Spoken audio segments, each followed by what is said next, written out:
tankları Bakü'ye girdiğinde 5.000 kadını sokağa çıkarıp başlarında komutan olarak onlara karşı çıkan, durduran ve Azerbaycan'ın azatlığının, özgürlüğünün kadın lideri rahmetli merhum Ebu Feyz Elçi Bey'in, Azerbaycan'ın eski Cumhurbaşkanı Ebu Feyz Elçi Bey'in yol arkadaşı Profesör Doktor Hanım Halilova. Buyurun Sayın Hanım. Değerli başkanımız, kıymetli hanımefendiler, beyefendiler, sizi 19 yaşından Azerbaycan'da milli liderimiz Ebu Elçi Bey ile birlikte Sovyetlere karşı mücadele veren bir hanımefendi olarak sizi sevgi ve saygılarıyla selamlıyorum.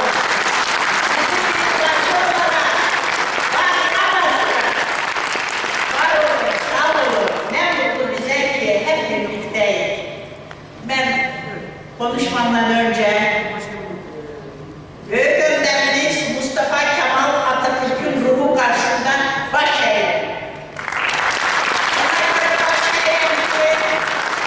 Mustafa Kemal Atatürk bu milletin ismini devlete vermeseydi, Türkiye Cumhuriyeti olmasaydı, 70 yıl Sovyet işgali altında yaşayan biz Türkler Türk olduğumuzu bilemezdik. Bakın arkadaşlar, Sovyetler bizim dilimizi, dinimizi, milli kimliğimizi yasakladılar. Bu yalnız Türkler içindi.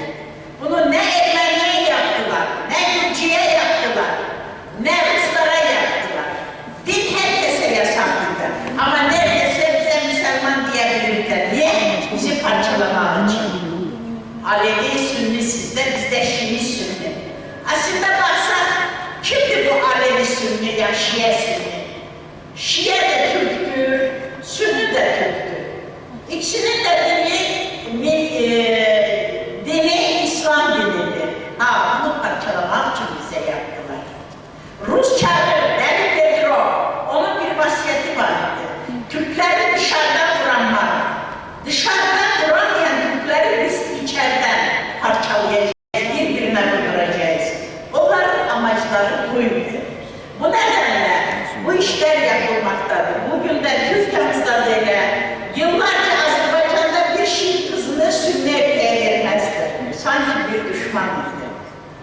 200 yıl Azerbaycan Sovyet işgali, Rus işgali altında kaldı. 1918. yılda Mehmet Emin Resulzade ve arkadaşları Azerbaycan'da bir demokratik cumhuriyeti kurdular. Ancak Bakü merkez bulamıyordu. Neden?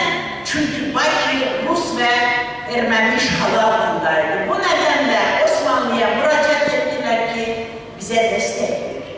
Ve buradan Azerbaycan'a Türk askerleri bekti. Oradaki milislerle bir yerde Kafkas İslam ordusu kuruldu.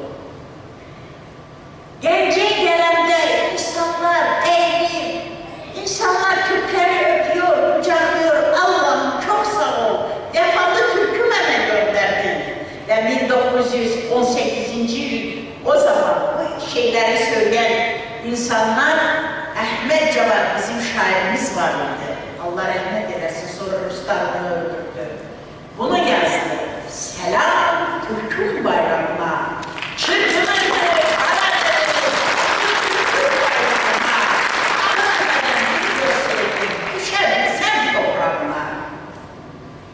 sonra musikisini de onu besteleyen Hüseyin Hacı Beyli'ydi. Bizim marşımız da ikisi yazmıştılar. Hatta birkaç yıl bundan önce birisi çıktı televizyondan, çırpınırdı Karadeniz Ermenilerin dedi.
şunu söyledi. Ya hanımefendim siz koyuyorsunuz biz Ermenilerle dost olalım. Dedim bana bak ya dedim. Biz dedim yıllarca dilimizi yasakladılar, milli kimliğimizi yasakladılar. Biz kültürümüzle yaşadık. Şimdi sen dost olacaksın diye kültürümü mü onlara vereceksin? Bir de konuşsan seni dedim mahkemeye verdim. Azerbaycan halklarına ve onun ağzını da yurdurdum. Yani böyle yapmak lazım.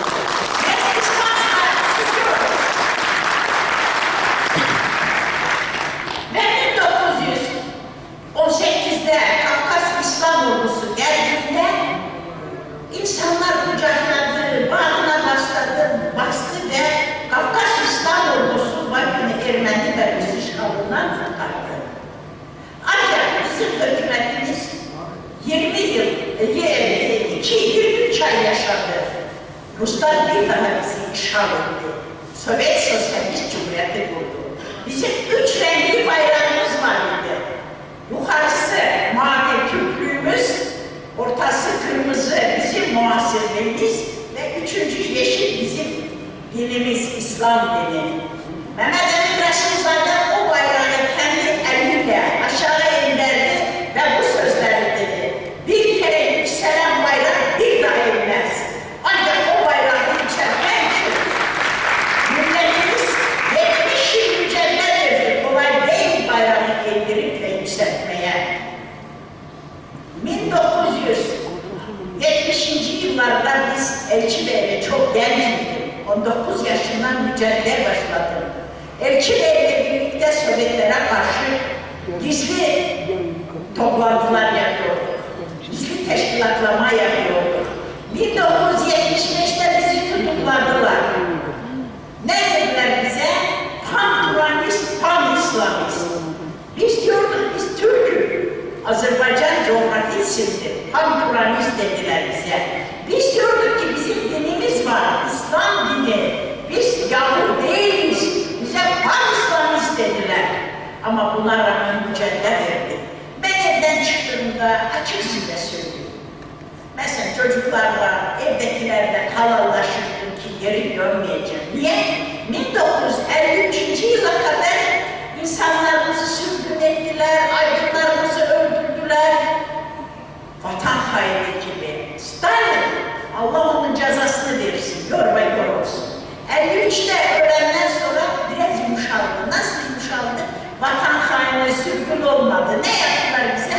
Evden çıktığımızda araba kazasında öldürüyordular. Ay yazık, öldü.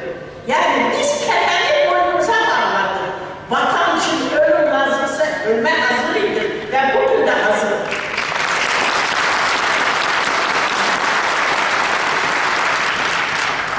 Arkadaşlar, Türkiye jeopolitik ve stratejik olarak Türk ve İslam dünyasının tek lideridir. 70 yıl bize bir şey yapamadılar. Niye? Türkiye'miz var. Bakın, arkadaşımız sağ olsun Kerim Bey buradan söyledi 20 Ocak Rus tankların Bakü'ye girdiğinde. 1988'de biz artık meydan hareketi yaptık. Dışarı çıktık. Niye? Bir taraftan Ermeniler bize bastırıyordu, bir taraftan Ruslar. Biliyorsunuz Asalar yıllarca Türkiye'de diplomatlarımızı öldürdü, insanlarımızı öldürdü. Niye birden durdu bu Asalar? Terörist örgütü. Çünkü onlar bir toplantı yaptılar. 3. Dünya Ermeni toplantı. Ermeniler toplantısını yaptılar. Ve karar aldılar. Asalar Türkiye'de terörü durduracak, geçecektir Ermenistan'a ve Karabağ'ı Azerbaycan'dan alıp Ermenistan'a birleştirecektir. Türkiye'de biz topraklarımızı mahkemeye alacağız. Öyle de oldu. Geçtiler ve bize başladılar saldırmaya. Türkiye'yi rahat bırakmazlar ki. Ve o zaman Sovyetler Birliği Türkiye'de PKK'nı kurdu. Asalar bitti, hemen PKK kuruldu. Ve birçok Alevi Kürt yazdıranın çoksun arkasında Ermeniler var.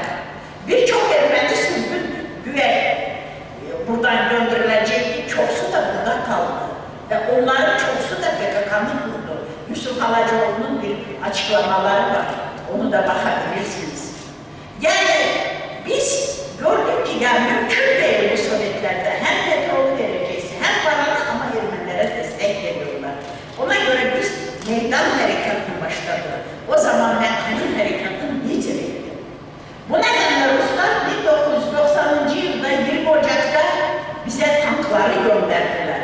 Ben bir an düşündüm ki herkes öldürüyorlar, raketler uçuyor, sokağa insanlar öldürüyorlar, evlere raketler açıyorlar. Yani bir dehşettir, vahşiliktir. Ben geldim Elçi Bey'e şunu söyledim. Dedim ki Elçi Bey'e, Sayın Başkan dedim, lider çok önemlidir. Sen kendini koru, hele bizim davamız büyük. Ama gittim hemen ailesini de başka yere koydum. Kendi evime getirmedim çünkü Ruslar benim evime de girebilir. Ve inanın eve geldim bir karanlık, elektrikler yok, televizyonlar çalışmıyor, bayanlar beni ev telefondan arıyor ki hanım öldürüyorlar dedim ya, öldürecekler. Koskocaman bir Sovyet imparatorluğuna karşı çıkıyor, başımızı mı sıkalayacaklar? Elbette öldürecekler. Kendim de çok kötü bir durumdayım. Açtım, insan bir karanlıkta olan da ışıkları olmayan da açtım. Türkiye Sesi radyosunu birden duydum ki Türk milleti ayakta. Ankara, İstanbul, Konya, Nevşehir, Eskişehir hepsi. Bu bana güç verdi. Allah'ım dedi, ölmedi. Kardeşlerimiz bizim yanımızdadır. Hemen kadınları aradım ve dedim, ne kadınlar? Onların ne hatun diye, her şey sizden götüren. Ne hatunlar? Haydi yarın duruş yapacağız Rus tankların karşısında. Bir bayan demedi, neden? Bakın şimdi diyeceksen ki bayanları ne ediyorsa, hayır. Sovyetler Birliği'nde temiz bir Türk'ü makama koymazdılar. Mutlak hanımı ya Ermeni ya Rus olacaktı. Bizim erkeklerimiz makam için Rus ve Ermeni evleniyordular. Ama kızlarımız Müslüman olmasa evlenmiyordular. Şimdi soruyorum, annesi Rus ve Ermeni olan çocuk Karabağ'da savaşar mı? Savaşmaz. Ne diye? Benim dayım imandı, baktaldı, niye savaşayım? Bugün Türkiye'nin de başı beladır. Kusura bakmayın, ben başka ırkçı değilim. Ama bunu yaşadığımı söylüyorum. Bugün Türkiye'nin her yerinde Rus kızları var, bilerek gönderiyorlar. Ve erkeklerimiz sağ olsunlar, Türk kızlarımızı Azerbaycan olsun, Kıbrıs olsun, Kazak evlenmiyorlar, Rus kızlarına evleniyorlar. Ha, gençlikte biraz güzel görünüyorlar. Ben güzelim herhalde, benim yaşımın yarısına çalsalar bayrağına benzerler. Yüzleri kırış kırış. Niye? İçindeki hayrılığı güzel çıkar. Ama unutmasınlar ki ne derler? Ana vatan diyenler. Ne derler? Dede devlet, baba devlet. Ha, vatan olmasa devlet olur mu? Olmaz. Ona göre de bu Türkiye buna dikkat etmeli. Maalesef buna dikkat etmiyorlar. Ve Azerbaycan'da 5.000 kadınla sabahla Rus tanklarına çıktık. Bile bile ki bizi öldürecekler. Neden çıktı? Benim amacım buydu. Ben Türk erkeği psikolojisini biliyorum. Türk erkeği saklanan evde Türk erkeği duysa ki kadın düşmanın önüne çıkıyor, evde oturmaz. Yemin ederim size oturmaz. Hepsi sıçrıyor. Benim de amacım o, bizi vursunlar. Ama evde oturmasınlar, bizim bağımsızlığımız yok olmasın. Hele de yaptık. 5.000 kadınla çıktık Rus tankların karşısına. Önde 3 bayan geliyordu. Dedim ki koy bizi vursunlar ama arkadakiler gitsin. Birden gördüm kızım, 3 aylık çocuğu bırakmış, o da geldi. Dedim kız sen niye geldin? Niye ben de kadınım? Hayır dur sen de. Yakınlaştık tankların karşısına. İnanın Rus askeri silahı buraya değil buraya. Her zaman bunu inanın unutmuyorum, çok heyecanlanırım. Dedim vah ölüyorum. Mesela çocuğu düşünerdim, ailemi, akrabalarımı düşünmedim. Dedim vah ölüyorum, Türkiye'yi görmeden ölüyorum. Ona göre Türkiye çok önemli. Türkiye'yi görmeden ölüyorum. Ama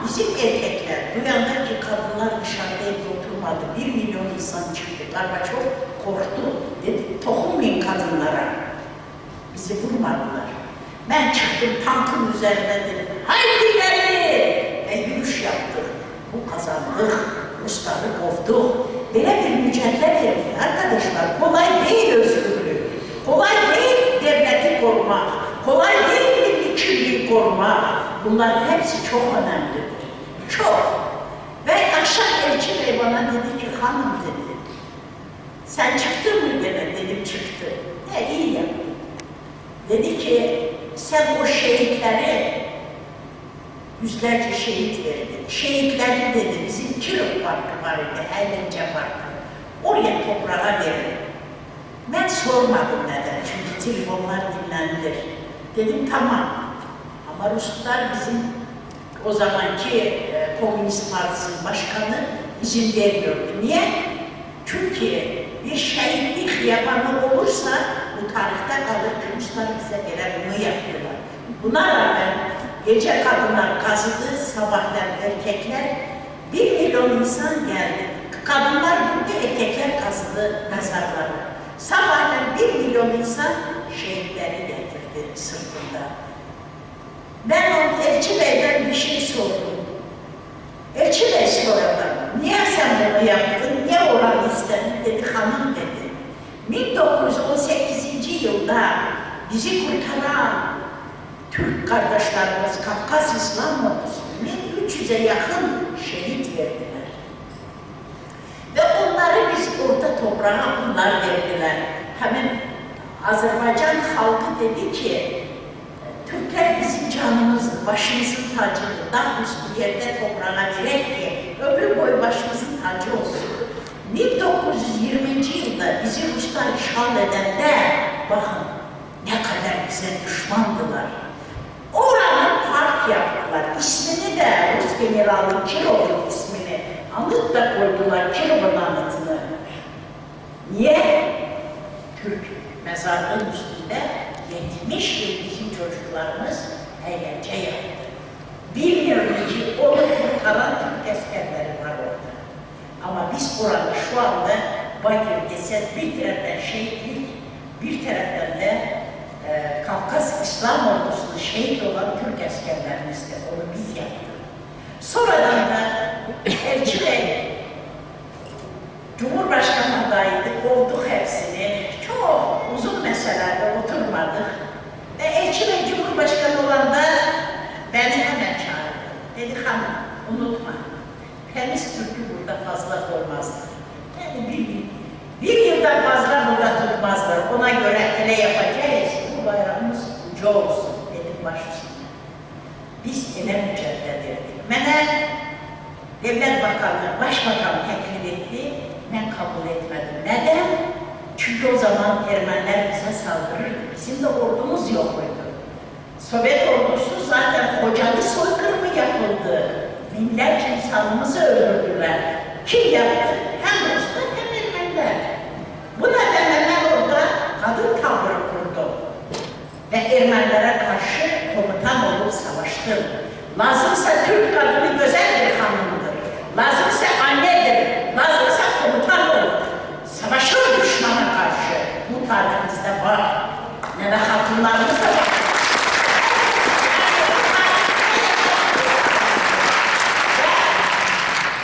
Mücadele verdik.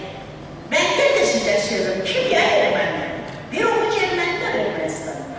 Ruslar arkasından çekilsin, ben kadınlarla gelip o topraklarımızı geri alayım. Bugün Türkiye'nin başı yine de zulümdedir. 2015 geliyor. Sözde soykırım meselesidir. Ancak unutmayın, hiçbir Türk soykırımı yapmaz. Onlar bize yaptılar. 20. yüzyılın evvellerinde sözde soykırım diyen büyük devletler 20. yılın sonunda bakın Azerbaycan'da Kocaeli soykırımı yapıldı. Şu anda %20 topraklarımız işgal altında ve 1 milyondan çok şehit verdi. Nerede bu büyük devletler? İşine gelmiyor. Niye? Türk olduğu için. Bugün Suriye Türkmenleri zulümdedir ama herkes susuyor. Bugün Kerkük Müslüm zulümdedir, herkes susuyor. Bugün Doğu Türkistan insan kan ağlıyor anası söylüyor. Acaba neden? Türk olduğumuz için. Bu nedenle Türkiye'miz çok önemlidir. Biz olmasak olar ancak Türkiye'mizi koruyacağız. 70 yıl bize bir şey yapamadılar. Niye Türkiye'miz var?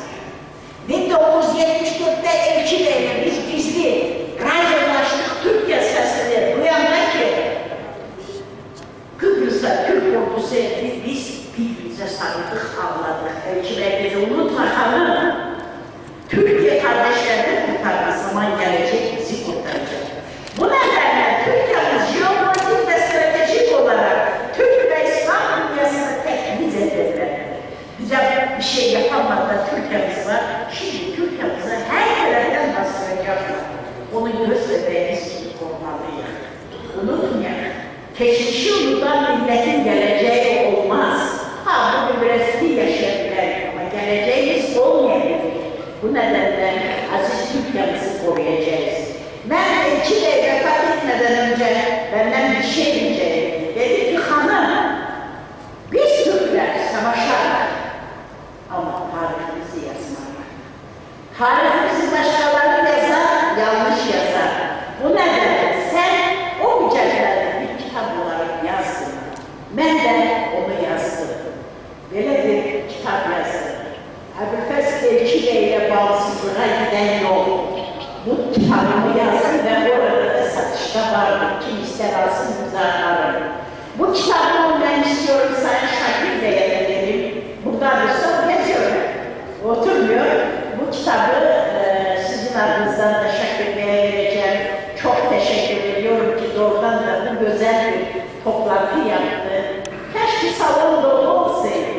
Keşke insanlarımız bir araya gelseydi. Türk dünyasının dışarıda bir kurultayıydı. En azından Türklüğümüzü anlatırdı. Türkiye'nin dışında yaşayan o zor durumda Doğu Türkistan, Güney Azerbaycan, herkese olan Kerkük, Musul, Suriye Türkmenleri, hiç olmasa onlar hakkında bir düşüncemizi anlatırdı.